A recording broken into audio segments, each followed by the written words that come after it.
Hello, welcome to JW Military Finance. I'm your host, JW. Today, we're going to talk about using your government travel card for PCSing. But first, subscribe to this channel. There's a button over here. Give this video a like. Share my content with your friends. I appreciate each and every one of you. I gotta say, my last video that I did on my EDC bag, car bag, I saw a 200% increase in traffic to my channel, so I've got to keep content like that going. However, my passion is to help sailors and service members with their finances, so I am absolutely going to continue doing videos just like this one to help everyone out. That said, let's talk about this. NavAdmin 17620, all right, gave the final and complete rollout. There was a series of NavAdmins on this that slowly did test groups, and now it's a full rollout where the government travel card, credit card, is the preferred method for funding your PCS moves now. Personally, I'm not a huge fan of this. I know that the other branches of service utilize the government credit card, travel card for PCSs, and I guess it works pretty well for them, and the Navy has decided that it is time for the Navy to use the government travel card. I see some flaws, I see some concerns. I see a lot of sailors probably getting in trouble with this. Why? There's a list, a whole list of things of unauthorized expenses, all right? And if you are not very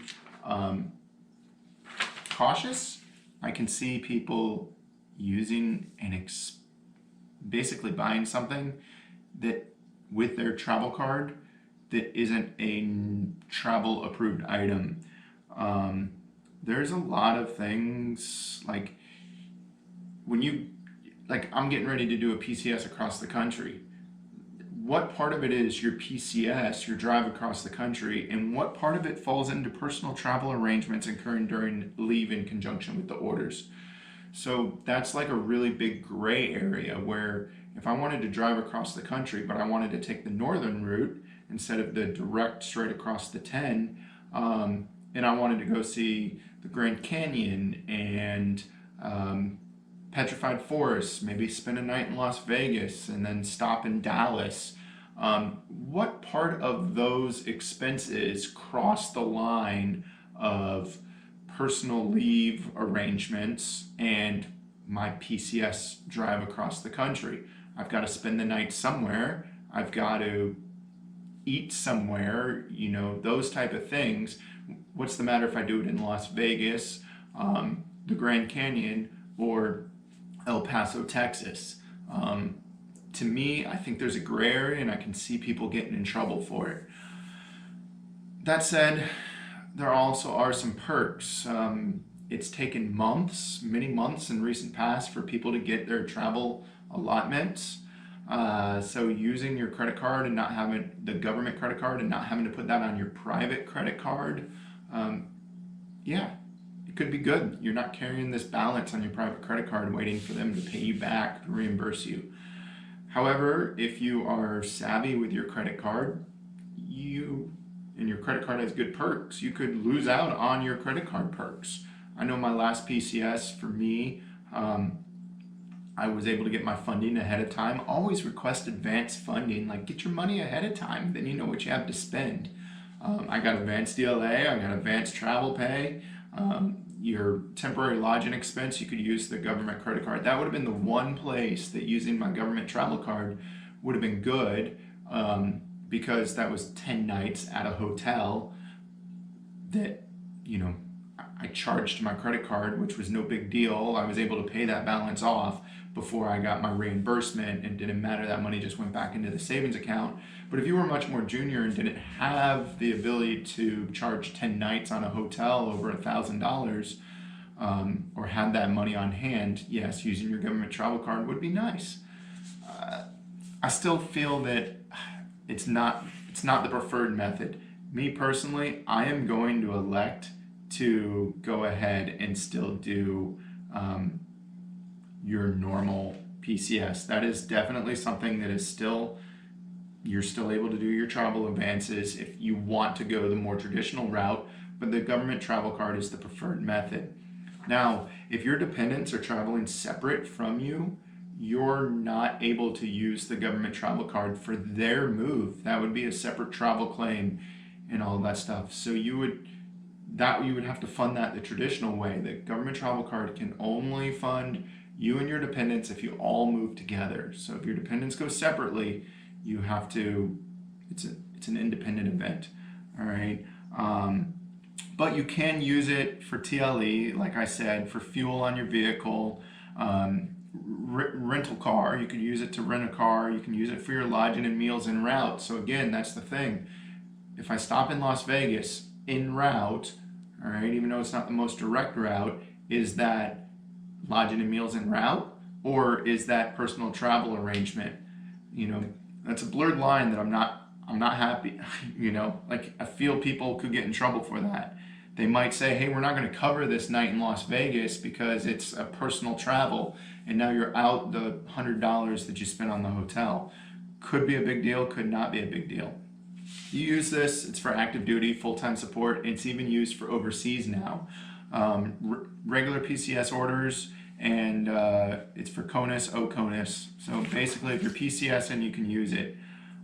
You still have to submit a travel claim. You got to do that within 5 working days. I want to read some little excerpts here from what I've done. Government travel card holders who elect not to use the card prior to travel may still activate it during the PCS process. So if you decide like, hey, I don't want to do it, but then later on you're like, oh shoot, I need to use the government travel card, you can do that. But you got to be able to call this phone number and have this information handy in order to activate that. So there's a bunch of good information. If you're getting ready to PCS, I highly recommend that you read NavAdmin 17620. And then I forget where I pulled these cheat sheets from. I'm going to say it was off the NPC website under the government travel card, or it might have even been a link out of that NavAdmin.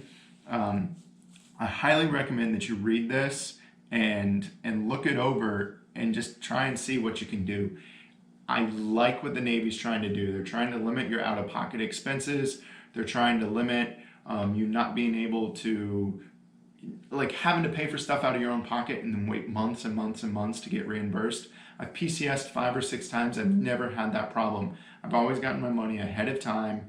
And even when I got my TLE this last time, I think I checked in January and I had my TLE payment back late February, early March. I mean, to only have that balance for a month was no big deal. And like I said, I paid it off. That money just went right back into my savings account. So I think with more people going to the government travel card for the PCS move, it'll probably make getting your money faster if you do the traditional as in what people that have been in the military, the Navy for a long time are more accustomed to. Also, some downfalls of the government travel card. One, not everyone has one right now. So there is a process to go through one.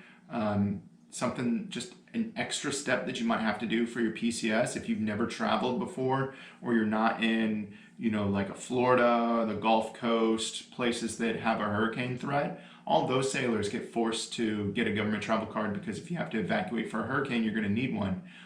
I've found that a lot of my sailors don't have a government travel card.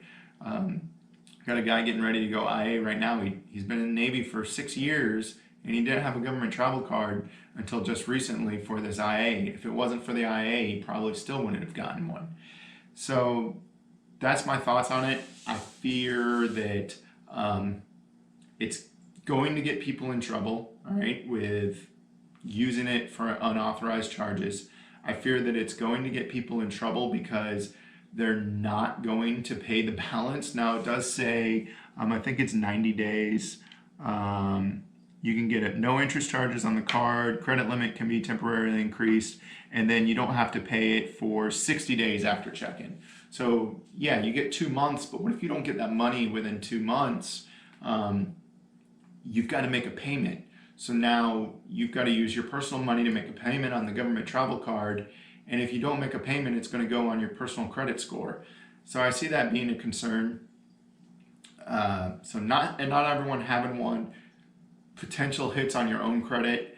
And if you don't believe in a credit card, the military is forcing you to get a credit card kind of against your will. If you're a Dave Ramsey follower or something like that. That said, government travel card, probably not a bad thing. The Navy's moving in the right direction. I just encourage you to be smart, educate yourself beyond watching this video. I hope you watch this video as part of your education. Educate yourself, read the nav admins. Again, 176.20. There was also a bunch of other nav admins, but this 176.20 got dropped in the middle of a whole bunch of coronavirus nav admins. So you might have missed it. Thanks for tuning in. Again,